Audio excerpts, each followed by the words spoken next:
Eliza Duker was my great-great-aunt. In 1857, she and John Duker were married.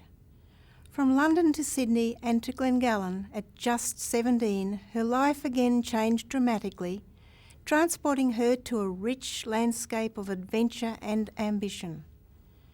My name is June Plate, and through her poems and writings, Eliza revealed the hardship and isolation faced by pioneering women of the mid-1800s. But one piece of writing reveals Eliza herself. It's entitled On Seeing Her Portrait When She Was 15 Years of Age. It needs not art nor skill to trace on the fair features of her face the lines that to each heart must tell that she will tread life's pathway well. Yes, stamped upon her forehead fair is impress seen of virtues rare. Her brow a noble crown doth wear, truth, sense and candour all are there.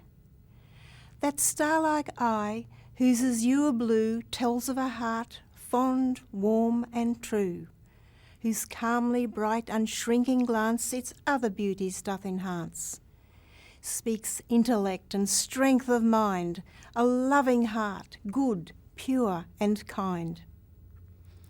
While some believe these words were written by Eliza's husband John, I suspect they were lovingly written by her brother Archibald, my great-grandfather. Either way, they reveal the traits of a young woman who would help shape the history of Glengallan.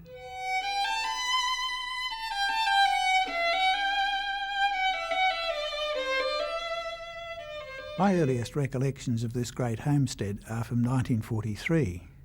I was attending boarding school at Warwick, and on Sundays I'd ride my bike up here. By that time, the building had been vacant for years and its massive verandas were falling into disrepair. My name is Ian Waugh, and Keena Gillespie was a favourite aunt of mine.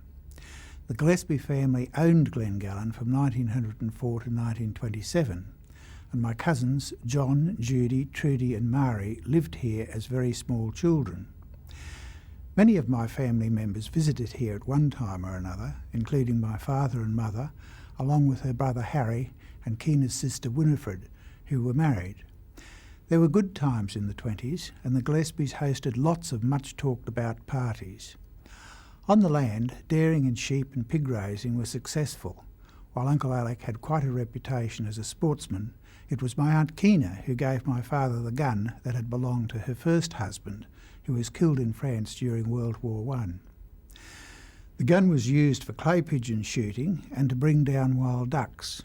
One day it was used to save my life. I was walking ahead of Dad when a huge brown snake reared to strike me. Bang! Dad shot over my shoulder and blew its head off, and you can see that old shotgun over in the Glengallan Heritage Centre today.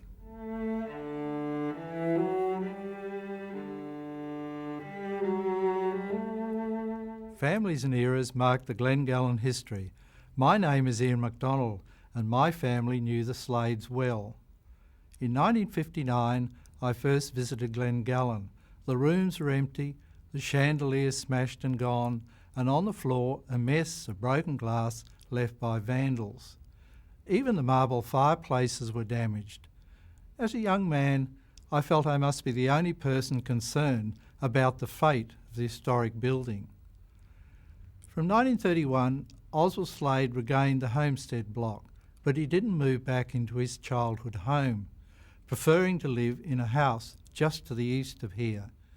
Whenever Oswald was short of cash, he simply sold off some more furniture from the empty house. I met his only brother Adrian Slade when I was a teenager. He was a reserved and distinguished fellow. My mother was good friends with his wife Violet. But Violet and my mother felt the only way to save Glengallan from total destruction was to purchase and remove the fragile and historic items. With some help from the Church of England, to which Oswald Slade had bequeathed Glengallan, pieces from the building were saved, including the fireplaces and hanging lamps. At home, we had a large onion-patterned serving dish from the 1880s and the copper jam pan as well. Both from Glengallan are now happily back here. More Glengallan treasures, like the porcelain doorknobs and finger plates, are being located all the time, and many are coming back once again to where they belong.